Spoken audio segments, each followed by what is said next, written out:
¿Me comentan si se puede apreciar, por favor? Sí, muy bien. Ya. Bueno, buenas noches con todo. Mi nombre es César Cajas. Bueno, aquí faltaron mis compañeros Gerson y mi compañero Jimmy Soto. Pero bueno, nuestro tema que nos ha tocado actualmente es el Data Science aplicado al mantenimiento, ¿no? Bueno, como introducción podemos decir que actualmente los datos se han vuelto un recurso muy importante para toda empresa. Y aquella empresa que pueda explotar estos datos tiene grandes posibilidades para poder seguir creciendo, ¿no? Ya que estos datos nos da información muy útil para proyectar el futuro, ¿no? O hacer proyecciones de qué es lo que puede pasar, ¿no? Aplicado al mantenimiento, bueno, la forma tradicional de verlo es un mantenimiento preventivo y aplicar tanto el mantenimiento preventivo como el correctivo. Pero con los datos, analizando estos datos, podríamos ver mantenimientos predictivos, ¿no? Analizar esta data, analizar todos los datos que surgen a través de sensores de temperatura, de vibración, incluso, ¿no? de sonidos, etcétera, etcétera, ¿no? Todos estos datos se recopilan y podrían dar información muy útil para poder predecir que una máquina podría, la probabilidad de que una máquina podría fallar en algún momento, ¿no?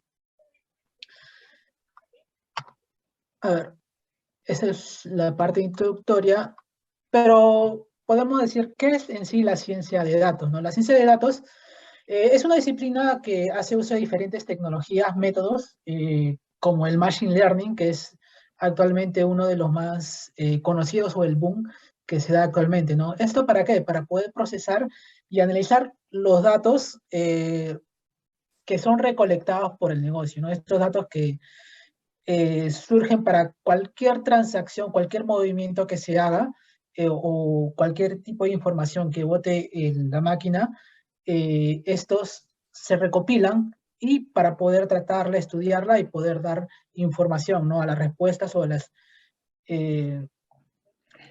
eh, a las consultas que se quiera hacer, ¿no? Para poder analizar estas datas. Pero ¿qué es en sí o qué hace el Data Scientist? Bueno, actualmente el Data Scientist, bueno, se puede dividir en tres partes, ¿no? Los primeros son los Data Engineers, que se encargan de la collection y el cleaning, que es la colección de data y la limpieza de estos datos. El Data Analysis, más que todo es para la limpieza y la exploración de estos datos. Y el Machine Learning Engineers elabora estos modelos, ¿no? Para poder desarrollar y encontrar estas respuestas a estas consultas, preguntas que se hacen en una empresa, ¿no? Y todo esto en conjunto es un data scientist, ¿no? Desde la colección hasta el desarrollo del modelo. Pero, ¿cuál es el ciclo de vida del data science? Primero, para poder estudiar los datos, lo primero o lo principal, ante todo, es tener un conocimiento del negocio. Si no conoces el negocio, no puedes tratar los datos, ¿no? O porque no puedes agrupar los datos, no puedes estudiar la data o cuáles son las preguntas, las consultas o los objetivos que quieres lograr al momento de estudiar esta data. Sin entender el negocio, ya sea en el rubro de mantenimiento, ya sea en el rubro de comercio, consumo masivo, si no entiendes el negocio, estudiar la data podría llegar a ser imposible, ¿no? O no te serviría de mucho. Un momento, por favor. Quiere poner también.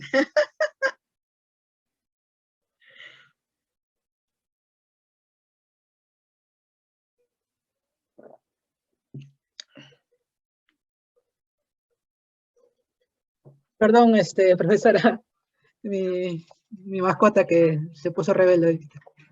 Está bien, sigue, sigue. Bueno, la segunda parte es el data mining, ¿no? El data mining es la recolección de los datos. Tenemos que saber y consultar quién conoce estos datos. No necesariamente tiene que ser un data scientist, ¿no? Esta persona que recolecta los datos tiene que tener un entendimiento del negocio muy bien desarrollado, ¿no? Saber qué datos son los que necesitarías para poder resolver estas preguntas que se quieren realizar o estudiar de acuerdo al modelo que quieres hacer, ¿no? Luego de haber recolectado los datos, tienes que hacer una limpieza. Esta limpieza es para poder encontrar las inconsistencias de la data, ¿no? Porque normalmente la data se recolecta de manera manual, ¿no? Y sin, esto no, hablando de, por ejemplo, ¿no? Si un operario en una máquina recolecta la información en una hoja de datos, es decir, ya ve, por ejemplo, la temperatura, lo marca de forma manual, ¿no? Y luego, posteriormente, una persona le ingresa la data a un sistema y lo recopila. Esto de manera manual puede inducir el error, ¿no? Nadie está libre de cometer un error, sea voluntario o, perdón, involuntario, ¿no? Y esto trae inconsistencias en la data. Entonces tenemos que ver una forma para que esta data se pueda, de acuerdo a estudios, poder sacar, por ejemplo, en vez de tener una data que sea muy elevada, intercambiarla por un promedio, ¿no? ¿Eso para qué? Para que la data sea más consistente y esto sirva para poder un posterior análisis, ¿no? Luego, en el 4, la exploración de la data. Este es para poder formular hipótesis, ¿no? Una vez que tú estudias, tienes la data limpia, haces estudios, pequeños estudios de acuerdo a modelos ya previos, que normalmente la persona que hace esta exploración ya tiene un conocimiento anterior de diferentes estudios que ha realizado, ¿no? Entonces puede hacer, ya, esa pregunta que quiero resolver se puede tratar de esta manera. Entonces, una vez que tenga eso, exploro la data, estudio la data paso a paso, qué quieres puedo utilizar, si es relevante o no este quiebre, o si no, no contarlo, ¿no? Porque normalmente en el estudio de las datas se utilizan diferentes cantidades de variables, ¿no? Inclusive, por ejemplo, en el rubro que estoy en consumo masivo, para poder hacer un clúster de segmentación de clientes, actualmente se está trabajando con 200 variables para poder definir un segmento óptimo de clientes, ¿no? Luego de esto se toma la data más relevante y se hace estudios y se construye con la data ya trabajándola, ¿no? ¿Para qué? Para luego posteriormente hacer modelos predictivos, ¿no? Esto a través del machine learning, de herramientas de estadística, de proyecciones, entre otros. Incluso esta parte del machine learning también es muy interesante, ¿no?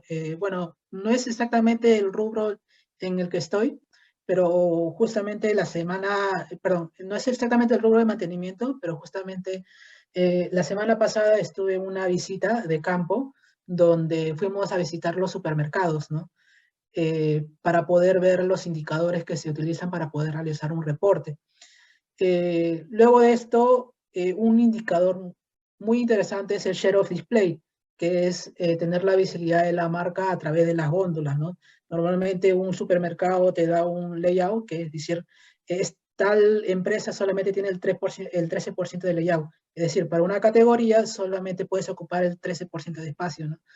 Esto se puede ganar espacio o perder espacio de acuerdo al stock o a los quiebres que se utilice dentro de la tienda. Pero para poder hacer el layout, el share of display, ¿qué es lo que hacen actualmente? El mercaderista va a tienda, cuenta cuántas caras hay de mi producto y lo compara con todas las caras de todas las marcas y todas las empresas. Y esto hace ese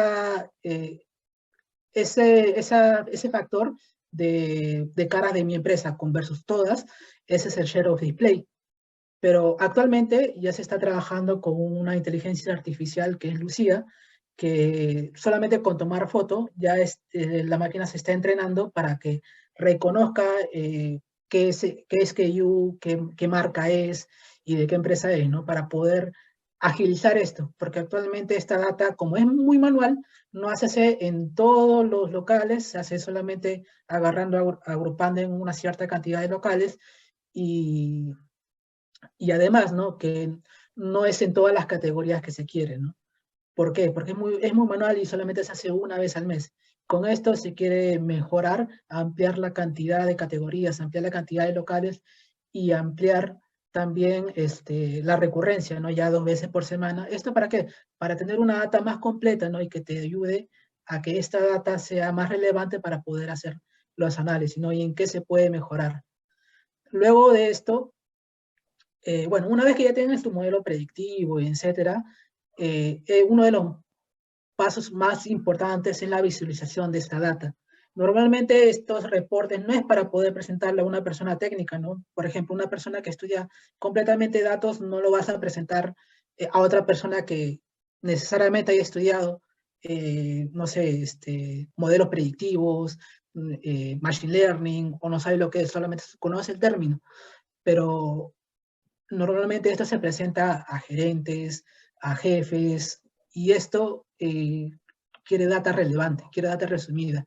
Ya, tú me has dicho que tienes un modelo predictivo que hace tal cosa, ya. Quiero resultados, quiero ver qué indicadores relevantes me vas a mostrar, ¿no? Es por eso que esta parte, bueno, sí, todas las partes, ¿no? Son muy importantes para poder en el desarrollo del ciclo de vida del data science, ¿no? Bueno, solamente para poder un breve resumen de los tipos de datos, ¿no? Normalmente son 2 tipos de datos generales, los categóricos, que son los nominales y ordinales, que pueden ser, por ejemplo, eh, a ver, un momento.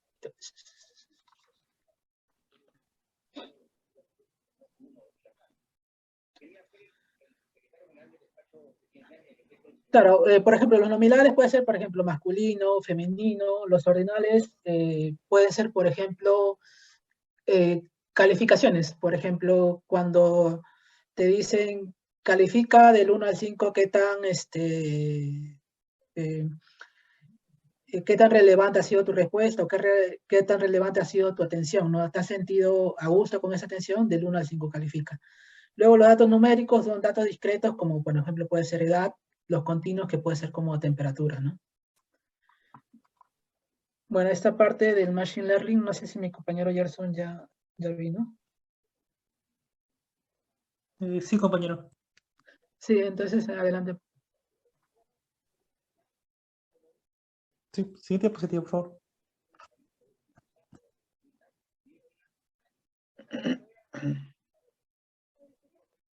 Sí. El Machine Learning es un término planteado por Alan Turing en 1950. Era una época en la cual se tenía un pensamiento un poco...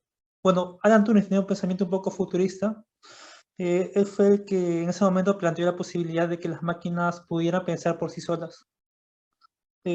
Básicamente el Machine Learning se define como la capacidad que tienen las máquinas para aprender a partir de los datos suministrados.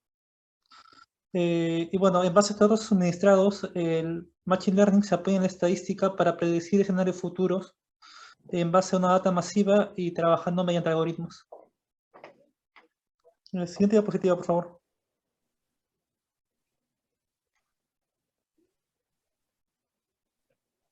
Sí. Bueno, dentro del Machine Learning tenemos 3 tipos de aprendizaje. El aprendizaje supervisado, el aprendizaje no supervisado y el aprendizaje por refuerzo. El aprendizaje supervisado es un tipo de aprendizaje predictivo. Ayuda a generar modelos predictivos. Básicamente, para hacer un Machine Learning supervisado, se requiere data de entrada y data de salida. La palabra supervisado viene de la idea de un conjunto de datos que, con parámetros ya preestablecidos, se entrena a esta, por así decirlo, esta máquina para que pueda, en base a datos iniciales, poder calibrar como un modelo para así, al momento de almacenar nueva data, pueda repetir ese modelo con la nueva data. Y bueno, los resultados pueden ser más reales. Uno de los modelos más conocidos es lo de los vehículos autónomos, que primero entran en una fase de pruebas, se calibran con parámetros establecidos, se hacen diversas pruebas para que después de buen tiempo, cuando el vehículo quiera hacer nuevas cosas, ya las puede realizar asimilando experiencias pasadas. Después, viendo el aprendizaje no supervisado, es similar al aprendizaje supervisado, con la única diferencia de que en este modelo ya no requiere datos de salida, sino que es un modelo en el cual los datos de entrada no están precisamente clasificados, sino que trabajan con clústeres. Y en base a esos clústeres muestran resultados aproximados, pero que también son eficientes. Y luego tenemos el aprendizaje por refuerzo. Este tipo de aprendizaje básicamente se concentra en maximizadas recompensas. Está basado en acciones. Es el tipo de aprendizaje que se utiliza para hacer la inteligencia artificial, por así decirlo, los robots, que normalmente aprenden a realizar estas tareas, pero estas tareas están vinculadas a un código que es básicamente está relacionado con la psicología. Bueno, en resumen, el aprendizaje supervisado genera modelos predictivos, el no supervisado genera modelos descriptivos, y el aprendizaje por refuerzo básicamente está utilizado para lo que es inteligencia artificial. Siguiente diapositiva, por favor. En el caso, perdón, un Sí. ratito. ¿Puedes regresar a la lámina? Sí. Muy bien. En el caso del mantenimiento, ¿cómo sería? Así como has dado el ejemplo de aprendizaje supervisado, Y de estos justo en la siguiente carritos diapositiva aparece. automáticos. Sí. Básicamente para lo que es mantenimiento, lo más utilizado actualmente es el modelo predictivo. Y básicamente la siguiente pestaña iba de explicación. No, Era en el no que supervisado, ¿cuál sería? no supervisado en sí, no he encontrado un modelo así específico para mantenimiento. Dentro Pero de lo sería solamente cuando ponen los datos, nada más, pues, ¿no? Solamente claro, registran los datos en la máquina, tienen una máquina, una computadora, como he visto en muchas plantas, y registran los datos, nada más. Y no pasa nada. O sea, la temperatura en el primer turno de producción fue tanto, en el segundo fue tanto, el volumen de producción fue tanto, en el segundo tanto. En cambio, el supervisado, pienso que va registrando el histórico de tal manera que ya para la siguiente predice cuánto puede ser, ¿no? claro. Por Es que refuerzo no me imagino cuál es por refuerzo. Ustedes que están más fresquitos, ¿cuál sería en el caso de mantenimiento? es la El uso de robótica. Machine Learning, aprendizaje por refuerzo. El uso de robótica, profesora. Pero ¿cómo? Pues ya sé, ya te he escuchado, pero ¿de qué manera? En el Ah, mantenimiento, ¿de qué manera? para automatizar procesos de mantenimiento, o sea, que no sea necesario que una persona interactúe ¿Como directamente con la cuál? máquina. Pues a eso voy, ¿como cuál? ¿Como cuál? Sé el histórico de Por ejemplo, frecuencia de profesora, lubricación. Sé el disculpe que histórico, atiendan, sé el histórico de frecuencia de lubricación. Es como una mezcla de los dos anteriores. Entonces, lo que hace el robot es, en base al histórico y a los datos que están ahí en el descriptivo, lo que hace es, a la siguiente ya empieza él mismo a lubricar, ¿no? Bueno, le tiene que programar, dar la orden, pero ya es aprendizaje por refuerzo. ¿Y qué ocurre? Que resulta que está lubricando y como el robot también mide las características del lubricante, el color, puede sacar hasta una muestra antes de lubricar y mide el color, la densidad, la viscosidad, el nivel de saponificación. Entonces, fíjate, ¿qué deduce? El resultado es que el aceite todavía está muy bien. Entonces, ¿qué hace? Reprograma. De acuerdo al histórico y al supervisado, dice, no lo voy a hacer de aquí a la próxima frecuencia, sino de aquí a la próxima semana. Creo es así, ¿no? ¿Alguien quería hablar mientras yo iba a explicar? Hola. Me parece que alguien sí, estaba profesora, hablando. le iba a comentar algo similar a lo que ¿Quién? ha hecho mención. ¿Quién eres? Jimmy, soy el Allá, otro Jimmy. integrante. Adelante, Jimmy, mi delegado. Ah, no, digo que le iba a hacer mención justo a lo que estaba comentando usted, que el aprendizaje por refuerzo es ya aplicando inteligencia artificial y también viendo otras características, como dentro de ellas puede ser reconocimiento facial, reconocimiento biométrico, incluso no solamente con el reconocimiento facial puede ver el tema de la temperatura del motor, de la máquina, o cosas así, pues, ¿no? O si es que el operario que lo está manipulando o el mantenimiento no es autorizado, cosas así, para que la máquina Claro, también pueda, claro, ahí sería, pueda pues, detenerse. no, como en Misión Imposible. Entonces, acércate al iris, no, no, no puedes manipular la máquina, se para. Muy bien, muy bien. La confiabilidad es alta, ¿no? Porque se imaginan en la NASA hasta un atentado en, en una estación de, en una estación de aviones.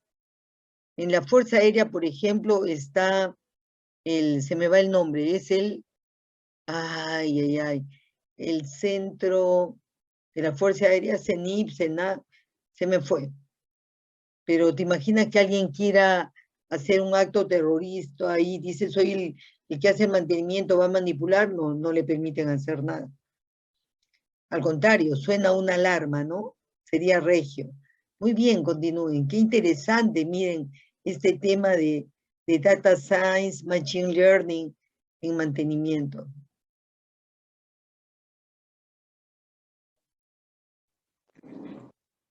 Así es el modelo de aprendizaje supervisado. Como podemos, como podemos ver en la parte superior, generalmente se utilizan textos de entrenamiento para poder lograr que la máquina vaya calibrándose y, bueno, mediante etiquetas poder hacer las distinciones. Luego de ahí se genera un modelo predictivo y con nueva data tratar de lograr un objetivo esperado. Luego, siguiente diapositiva. Luego vamos con el modelo supervisado, que es muy similar al modelo, perdón, vamos con el modelo no supervisado, que es similar al aprendizaje supervisado, con la única diferencia que aquí no se utilizan etiquetas de mantenimiento. Como podemos notar, al costado de ese círculo negro en el modelo supervisado, había una opción que decía etiquetas con las cuales se clasificaban para poder lograr objetivos, por así decirlo. Pero ahora simplemente se agrupa por clústeres para lograr productos ya clusterizados. No veo lo que dices. ¿Dónde dice etiqueta? No, no veo. Ah, claro, Ah, es la diferencia, perfecto, gracias. es la Señala, pues. diferencia, no Está está la bien, etiqueta. gracias. Ujú. Esa es la diferencia de los dos modelos. Siguiente diapositiva. Y bueno, el aprendizaje supervisado, por refuerzo, que básicamente son datos sin procesar, que en base a la gente y al ambiente y a distintos parámetros, logran compenetrarse para formar un sistema y lograr una salida. Aprende por algoritmos, por las acciones, por las recompensas que genera. Generalmente selecciona las mayores recompensas y en base a ello también puede tomar mejores acciones. Siguiente diapositiva, por favor.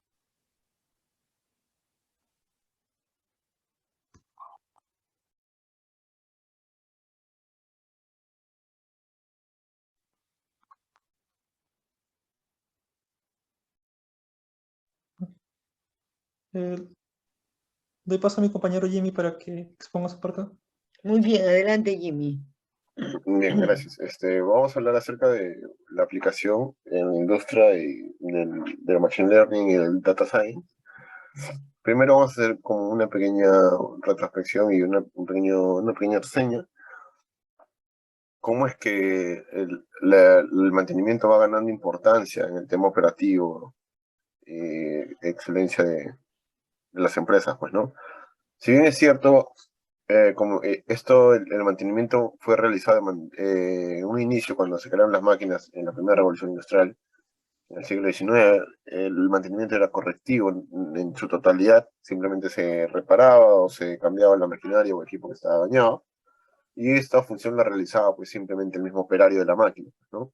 Conforme fue cambiando la máquina y fue mejorándose a la calidad también de los ingenieros de diseño, eh, también se pudieron tener fallas más detalladas de las maquinarias, es decir, ya no era necesario también solamente simplemente cambiar o cambiar el equipo o la máquina, sino ya se podía realizar reparaciones, pues no, porque al tener un mejor diseño podías tener un mayor análisis y saber cuál era la falla que tenía el equipo maquinario. Luego, ya con esto, llegando a la década de los 70, 50, 70, cuando ya se realizaban vuelos comerciales a través de aerolíneas y rutas marítimas, es en esta industria, en la aviación y en el transporte marítimo, donde se desarrolla el mantenimiento preventivo en sí, ya que imaginemos pues que un avión sufra algún desperfecto en pleno vuelo o plena operación, y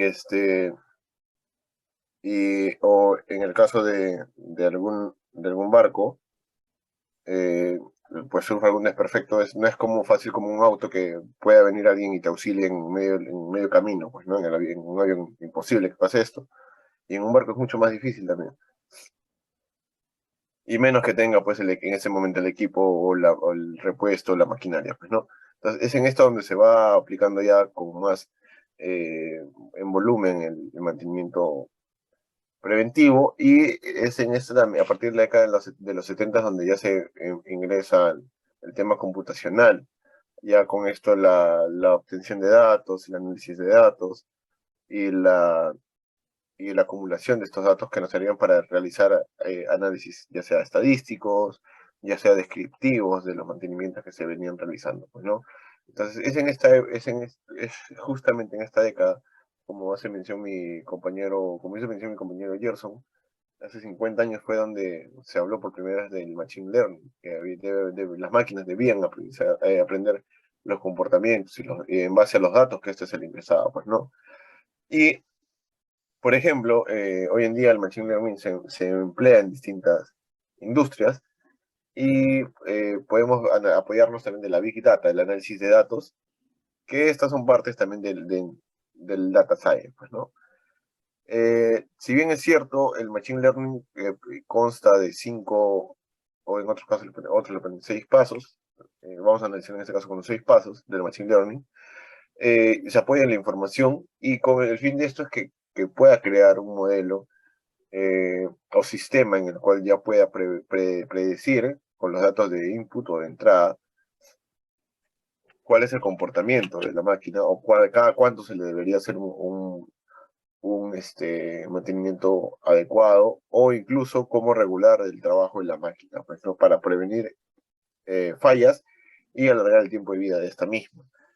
Por ejemplo, ahí, como vemos en el slide, dice, por ejemplo, si una máquina se sobrecalienta en promedio cada 3 horas en enero, por ejemplo, sabemos que en enero en Perú estamos en verano, y cada 6 horas en noviembre, que estamos en primavera o saliendo del invierno, se podría establecer también, por ejemplo, qué relación hay en la fecha del mes con el sobrecalentamiento. Puede también deberse al tema climático. Entonces, para evitar que la máquina se perjudique, no sé, pueden haber distintas variables que se pueden analizar, como puede ser la velocidad de producción, puede ser el tiempo de producción, se puede modificar tal vez el ritmo para que la máquina no trabaje a un ritmo más acelerado y no se caliente tanto, o puede ser incluso si es una máquina, por ejemplo, selladora, que el sello térmico, esa manguita que sella, que hace presión y con calor sella, tal vez no caliente tanto.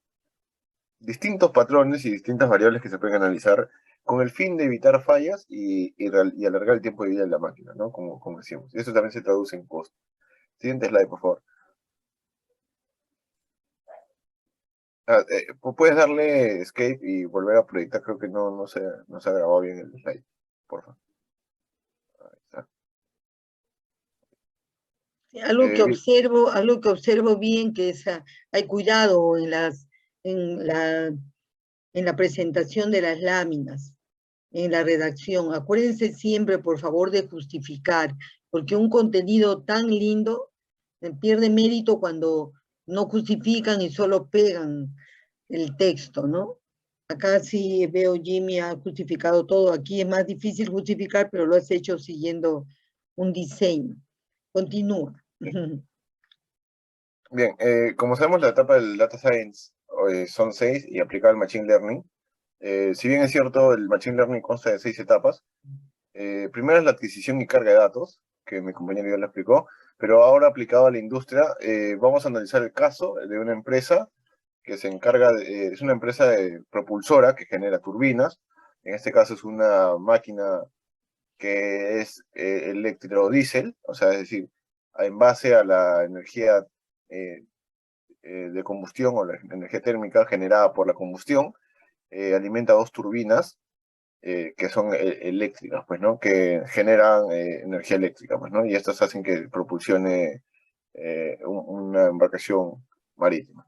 Entonces, en el primer paso, la adquisición y carga de datos. En este caso, la captura de los datos son a través de los sensores, y esto se va a realizar a través de la operación de un sistema de almacenamiento en su distinta dataset, que es donde se almacenan los datos, y estructurada en SQL, que es un programa, y esta a la vez tiene la característica de que esa data pueda ser procesable.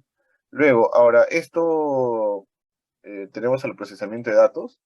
El procesamiento de datos también es importante debido a que nos va a permitir que estos datos puedan identificarse características y patrones que puedan ser reproducibles, y a la vez también encontrar los datos que se encuentren dispersos. Si bien es cierto, estos datos dispersos nos van a dar mayor fuente de análisis. O sea, es decir, los datos que son los outliers, que son los que se encuentran fuera del patrón o del promedio o de la media, son los que nos pueden dar también datos relevantes, o sea, en una condición atípica, pues, ¿no? Sabemos que los datos, por ejemplo, una máquina, si trabaja en altura, no es el mismo rendimiento que tal vez que trabaja a nivel del mar, y esto también puede deberse a un factor muy externo que muchas veces no podemos considerar, como puede ser la presión atmosférica, puede ser la temperatura del clima, o incluso puede ser la capacidad del operario, pues, ¿no? Entonces, parte del procesamiento, del preprocesamiento de estos datos, es dividir los datos en dos partes.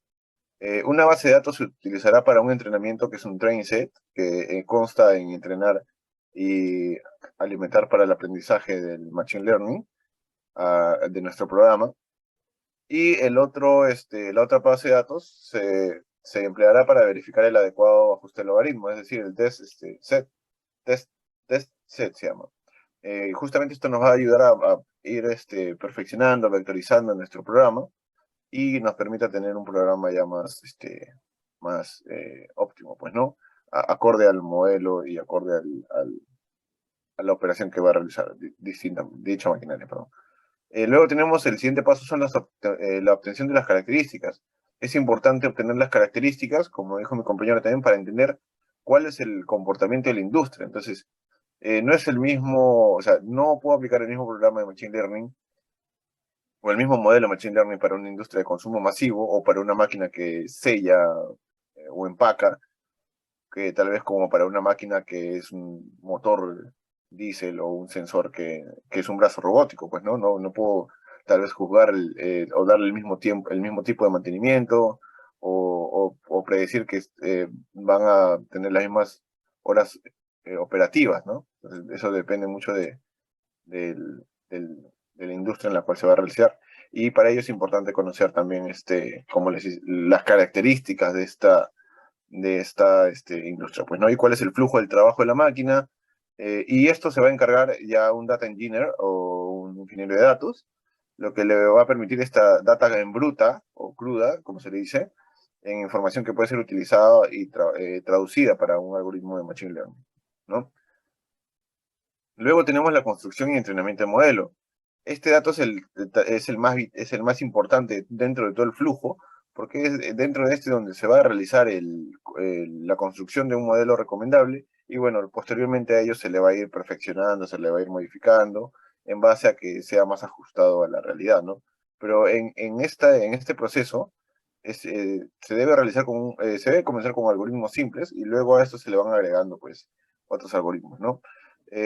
Y nos va a ayudar, ¿por qué? Porque nos va a presentar una noción de cómo interpretar el algoritmo y los datos. Por ejemplo, un ejemplo de esto es que si se utiliza un modelo con etiquetas, como mencionó mi compañero, o de clasificación como un standing, un sitting, un walking, un running o un dancing, que son, por ejemplo, etapas de la máquina. Puede ser, por ejemplo, cómo es cuando la máquina está quieta, o si ya sea un robot o un mecanismo está moviéndose, o corriendo, o incluso inestable, para conocer cómo se puedan, bajo estas distintas situaciones, cómo se adjuntan las variables de respuesta de la máquina, por ejemplo, ¿no? Y todo esto es captado a través de los distintos sensores o controladores que tiene la máquina, pues, ¿no? Se puede realizar una matriz, se debe realizar después de esto una matriz que se llama matriz de confusión, y en esta nos permite comparar las clasificaciones realizadas dentro del modelo que van a ser creadas, pues, ¿no? De forma particular. Cada manera debe obtener su ajuste y cómo deben ser medidas, pues, ¿no? Estas son medidas en porcentaje, por lo general. Porcentaje de eficiencia, porcentaje de, o sea, probabilidad de fallo también puede ser. ¿Ok? Por ejemplo, esto, vamos a hacerlo más adelante en la siguiente slide, pero todavía quiero explicar un poco más acá. En este punto de la construcción, en la matriz matriz de confusión, es donde vamos a explicar con probabilidades del 1 al 100%, o lo más cercano al 100%. ¿Cuál es la probabilidad de que se clasifique en dicha etiqueta una situación? Es decir, cuando una máquina está a una velocidad, podemos decir qué porcentaje tiene de eficiencia, ¿no? O sea, está trabajando al 100%, o qué porcentaje hay de falla en esta etapa. Y, por ejemplo, o también se le puede dar una caracterización al funcionamiento de la máquina. Es decir, pongo a trabajar esta máquina y, por ejemplo, no sé, una cortadora de disco, puedo poner, ¿no? Una cortadora de disco, puedo decir, ¿sabes qué? Esta cortadora de disco te trabaja en estado óptimo a tantos RPM y solamente sirve para cortar un material en específico, por ejemplo, ¿no? Porque si lo pones a cortar otro material, se sobrecalienta, así le pongas un disco especial o le aumentes la velocidad. O sea, eso también nos permite para la construcción del modelamiento y entrenamiento del modelo, pues, ¿no? Identificar cuáles son las características y cuáles son las probabilidades en las cuales funciona más óptimamente este Claro, y programa, ¿no? cuando entrara de repente un artículo que no está registrado con su característica, la cortadora no funciona, se para, ¿no? Claro, como por ejemplo las cortadoras hoy en día que ya vienen con sensores, que automáticamente cuando la mano de la persona hace un contacto en distancias de milésimas, el disco automáticamente se desconecta y rebota, o sea, se oculta, ¿no? Y eso evita muchos accidentes también laborales, pues. Excelente, sí, sí. Y luego tenemos el siguiente paso, que es la realización de iteraciones. Como sabemos, el sistema se va a mejorar y a pulir en base a a la mayoría de interacciones que tengamos. Mientras más interacciones tengamos, vamos a tener un patrón más definido, ¿no? Entonces, en este caso, es importante obtener las interacciones para ver el análisis estadístico y ver cuál es el comportamiento de este modelo, pues, ¿no? Si es el óptimo, si nos detalla de manera veraz o confiable cuál es la efectividad del modelo utilizado. Y esto se logra, como le digo, comparando los resultados en las matrices, pues, ¿no? Con distintos modelos. Y por último, luego de haber realizado distintos modelos, tenemos la integración del mejor modelo en un sistema de producción, es decir, se va a generar una herramienta, ya sea un sistema, ya sea un software, que permita al usuario obtener conclusiones y también ayudar a la toma de decisiones, ¿no? En este tipo de plataforma puede ser representada en dashboards o en una interfaz adecuada para, ya sea cada nivel técnico de operador, o sea, no es ya sea pues en una aplicación a través de un smartphone o ya sea en un panel de operación, un sistema de monitoreo, tal vez en una oficina, pues, ¿no? En tiempo real. Es en este caso donde se ve el tema de la producción 4.0, pues, ¿no? En este caso, por ejemplo, si lo analizamos, el siguiente slide, por favor. Siguiente slide. Ahí, como podemos ver, esa es la matriz de confusión, Ah, en qué la cual, excelente. ahí está la matriz de confusión, por ejemplo, ahí tenemos las 5 posiciones, por ejemplo, en la cual podría estar una embarcación, que es el seeding que es citada. Por ejemplo, standing puede ser parada, pues, ¿no? O alguien caminando, o sea, una velocidad lenta. Running es ya una velocidad un poco mayor y ya el dancing es una velocidad mucho mayor. Entonces, ¿cuál es el comportamiento? Entonces, por ejemplo, ahí vemos que las probabilidades de eficiencia, en este caso, son de un 99%. Es decir, cómo va reconociendo en cada probabilidad, ya sea en la predicción, en la clase de predicción y la verdadera clase. O sea, cómo el Machine Learning reconoce en qué situación se encuentra, pues, ¿no? Ya sea reconociendo distintos tipos de datos. Es decir, yo te digo, ¿sabes qué?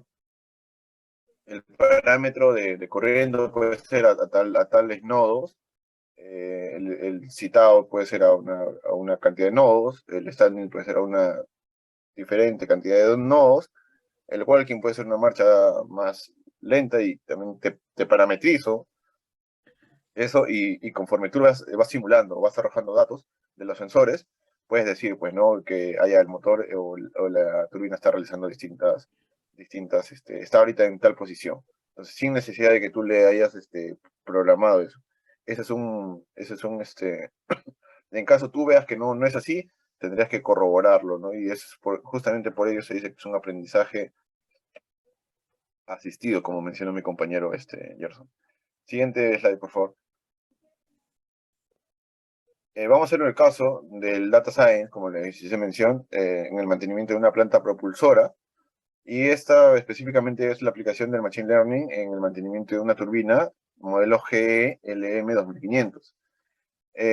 Para este caso se ha seleccionado el análisis una planta propulsora que se caracteriza como una combinación de dos motores diésel eléctricos, como les comenté, de la marca Siemens. Es una marca alemana que es reconocida por realizar distintas maquinarias y proyectos de ingeniería de alta tecnología, con una turbina de gas General Electric, que también es una marca europea, de motor LM 2500. Cada uno por ejemplo, el motor, el diésel eléctrico, tiene una potencia de 4.5 megawatts, que es 4 millones de watts, por así decirlo, cada uno.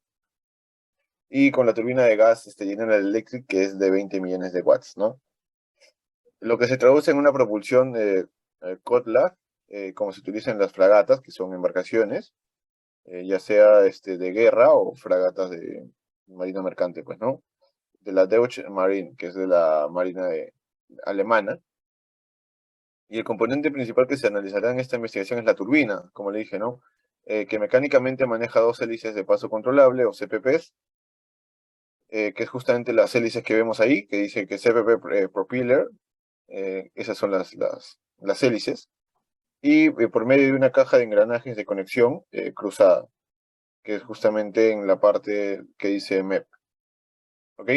Estas van a tener un rectificador de inversor de corriente, como sabemos, similar a los grupos electrógenos que transforman la energía térmica en base a la combustión de diésel en energía eléctrica. Esto es algo similar, pero a diferencia es que ahora se va a emplear para transformarlo a motores eléctricos y del motor eléctrico generar propulsión en las dos hélices, pues, ¿no?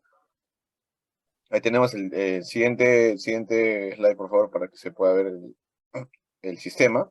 Ahí tenemos el sistema, que es como les comenté, las dos hélices, que son los CPP Propeller. Tenemos los motores eléctricos, que son justamente los que van a convertir la corriente, la energía térmica en energía eléctrica a través del sentido de giro.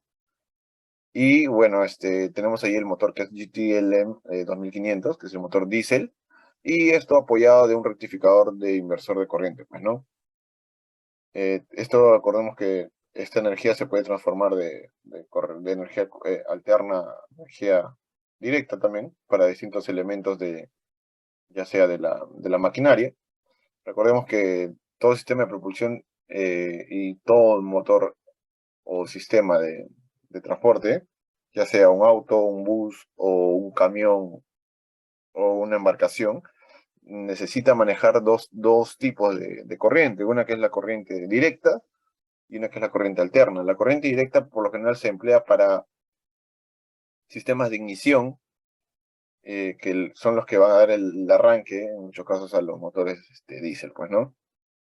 Bien, la máquina, esta térmica rotativa de combustión interna, como sabemos, utiliza el medio del trabajo del gas o el combustible y tiene un ciclo termodinámico completo que incluye un fluido de entrada como el aire. Recordemos que para la combustión necesitamos tres cosas: aire, en el caso del gas sería aire, combustible y la chispa. Y esta chispa puede ser ya sea mediante bujías o precalentadores, en el caso de ser diésel, que ayuda a precalentar pues, la cabina de combustión, ¿no? Y en el caso de ser diésel necesitamos el precalentador, que haría la función de la chispa, por así decirlo, el, el aire, la inyección de aire y la inyección de combustible. La diferencia es que la energía que se transmite a través del diésel y del gas es que el gas en el sistema genera mayor energía calorífica, o sea, el sistema se tiende a calentar mucho más que en el motor de diésel, y que el poder detonante es menor en el gas que en el diésel también. Ahora, pero ambas nos sirven para el aprovechamiento y para poder transformar la energía térmica en energía eléctrica, pues, ¿no? Esto genera trabajo rotacional, o sea, es decir, esta energía calorífica se transforma en energía mecánica a través del eje, pues, ¿no? El eje que vemos ahí entre el motor y la hélice, ese es el eje de rotación. Además, esto es controlado a través de un telégrafo, como se le diría, o lever. De acuerdo a la posición determinada, como vemos, genera la demanda de velocidad requerida para gobernar el buque. Eso lo vemos ahí entre la MEP, que dice MEP, y esos dos rectangulitos, ajá, exactamente ahí. Antes, a la izquierda, esos son los telégrafos, pues, ¿no? Son los que ayudan a enviar el orden de la velocidad a la cual requerida para que el buque pueda moverse, ¿no? Siguiente slide, por favor. Entonces, esto necesita distintos parámetros o distintas variables que puedan ser procesadas y analizar el comportamiento cuando se utiliza una turbina de gas. Y en este caso se han considerado 16 variables. Puede ser la posición del lever, el indicador de nivel, el ship speed, que es lo que envía la señal de velocidad, la turbina de gas, o sea, el indicador del torque de la turbina de gas, el porcentaje de revoluciones o el ratio de revoluciones en la turbina de gas, y en la otra sería en la turbina generadora, o sea, el motor eléctrico. Tenemos que ver el torque también en las turbinas. Puede ser el torque en el port propeller, la potencia en la de salida en la turbina, y la temperatura. Y el otro es el GT compresor de aire, o sea, de entrada, y el otro es el GT compresor de salida, de aire de temperatura. Y la potencia de la turbina, la presión, o sea, la potencia de presión en la turbina de salida, pues, ¿no? El otro puede ser, la otra variable es el GT compresor, la entrada de aire presurizado, y el otro es la salida en el compresor. Y el otro es la salida de gas, pues, ¿no? Otra variable, otro parámetro es la turbina, la inyección de control. Y el otro es el flujo de combustible, pues, ¿no? Que es para el motor de diésel. Ahí tenemos los 16 parámetros que tienen cada uno su símbolo y cada uno es la unidad de medida. Bueno, recordemos que estos parámetros tienen que ser medibles y cuantificables. ¿Ok? Siguiente slide, por favor.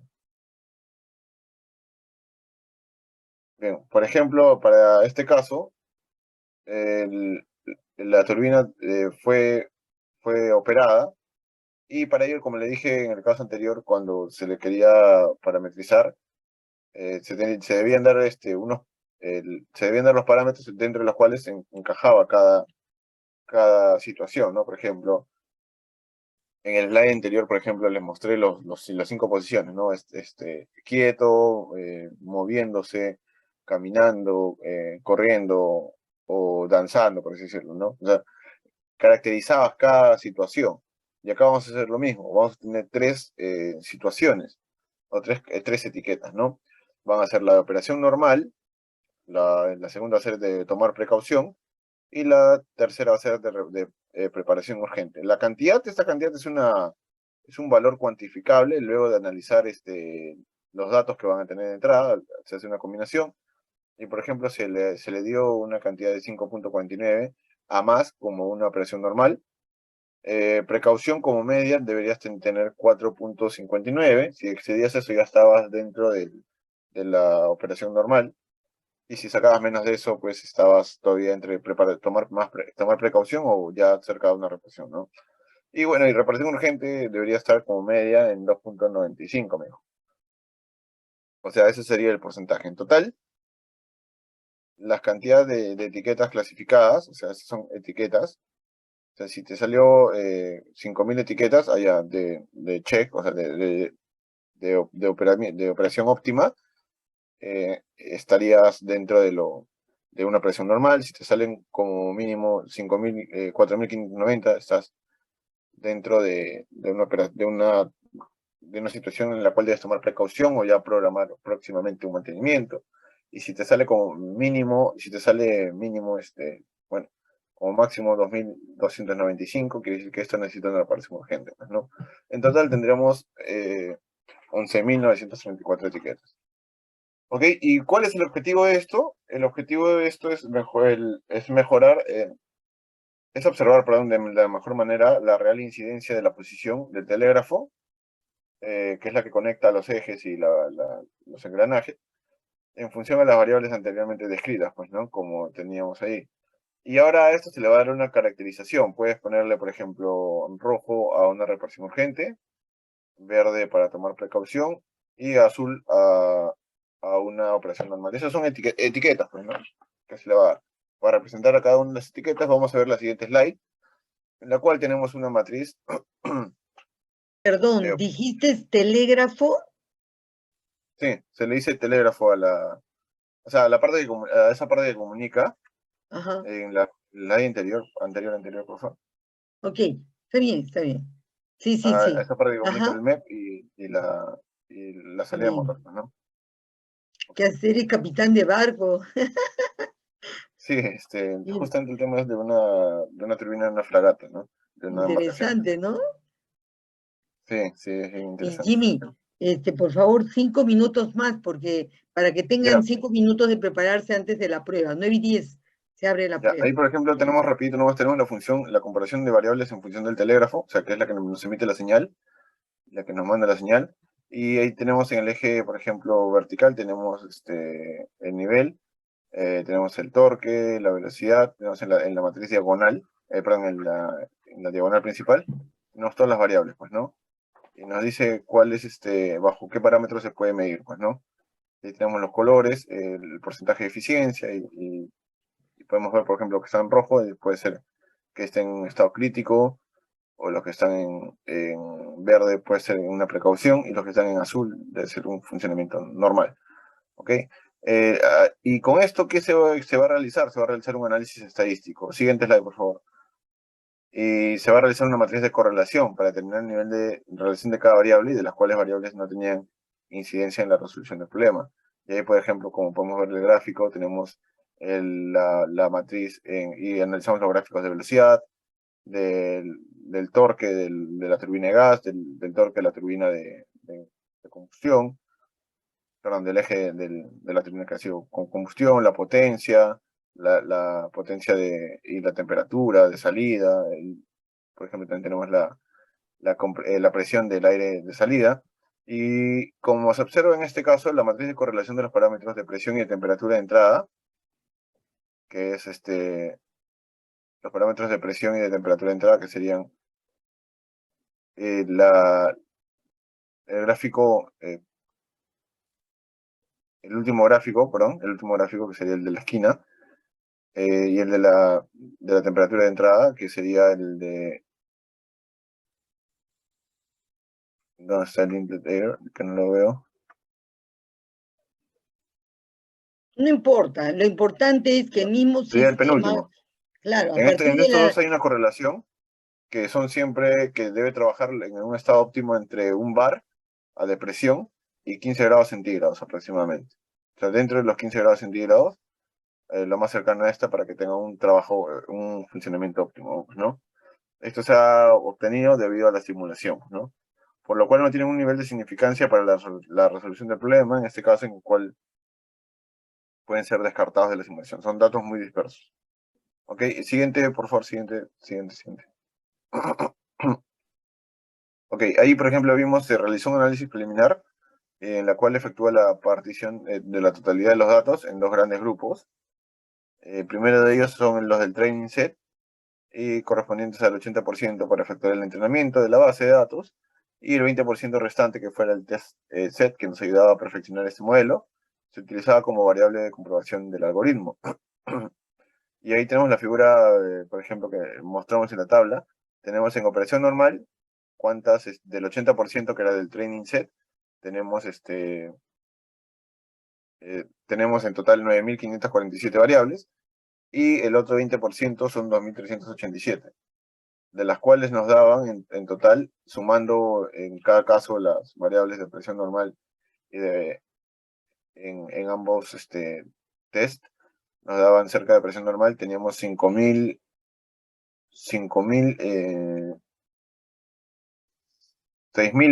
aproximadamente, no, aproximadamente 5.000 etiquetas, pues, ¿no? Que es lo que está dentro del permitido. Y en el siguiente caso, por favor, siguiente slide, por favor, rápido, para acabarlo. Tenemos el modelo que se empleó, pues el modelo de KNN Weighted, estableciendo un porcentaje de 94.8 de eficiencia, o sea, el motor trabaja en un 94.8 de eficiencia con la matriz de confusión. Entonces, el motor tiene en promedio 94.8 de eficiencia. Bueno, ¿y dónde se ha obtenido? De promediar los valores que se han obtenido en la matriz diagonal. ¿Ok? Entonces nos dice que están en verde, que dice que están trabajando de manera óptima. Y a partir de los datos expuestos y considerando los grados de respuesta y confiabilidad de los modelos, se ha decidido pues elegir como algoritmo de predicción el KNN, que es un sistema ya diseñado para crear el black box, pues, ¿no? Y luego, siguiente slide, por favor. Luego vamos a llegar a las conclusiones. Llegamos a las conclusiones. Bueno, una conclusión tenemos es que, debido a lo demostrado en esta investigación, se puede señalar que la aplicación de este tipo de tecnologías en la industria del mantenimiento beneficia no solo a la reducción de costos, como comenté, sino que también hace una predicción más avanzada y permite una adecuada planificación y con ello aumentar el nivel de disponibilidad de los equipos, pues, ¿no? Reduciendo el tiempo de parada y el factor preponderante en las operaciones navales. También, como fue expuesto, las herramientas de Machine Learning demostraron un alto grado de eficiencia en la determinación de los estados o etiquetas, así como su capacidad para trabajar con grandes cantidades de datos, constituyéndose como una aplicación fundamental en la implementación de una estrategia de mantenimiento predictivo, pues, ¿no? Siguiente, por favor. Muy, muy buen trabajo, lindo, me encantó. Pero mira, yo alabándote y las últimas creo que faltan justificar. Justifícalo y lo mandas Okay. por el WhatsApp para tenerlo todo, por el WhatsApp. Está Estaba en bien, el puede grupo de ponerlo Facebook. al Face también porque es muy buen trabajo. Qué lindo, mira, como que han aprendido ustedes al trabajar ese tema, ¿no? Sí, ingeniera, claro. Y nos han compartido a todos la Conocí algo nuevo. importancia. Muy bien, felicitaciones, muy buen trabajo. Por favor, lo pones al WhatsApp entonces y Okay. después al Face. Ahorita, ingeniera. prepárense que en unos minutos se abre la prueba. Mucha suerte, lean bien, no tienen más que leer bien. Todo está muy fácil. Adiós. El examen es el lunes, acuérdense.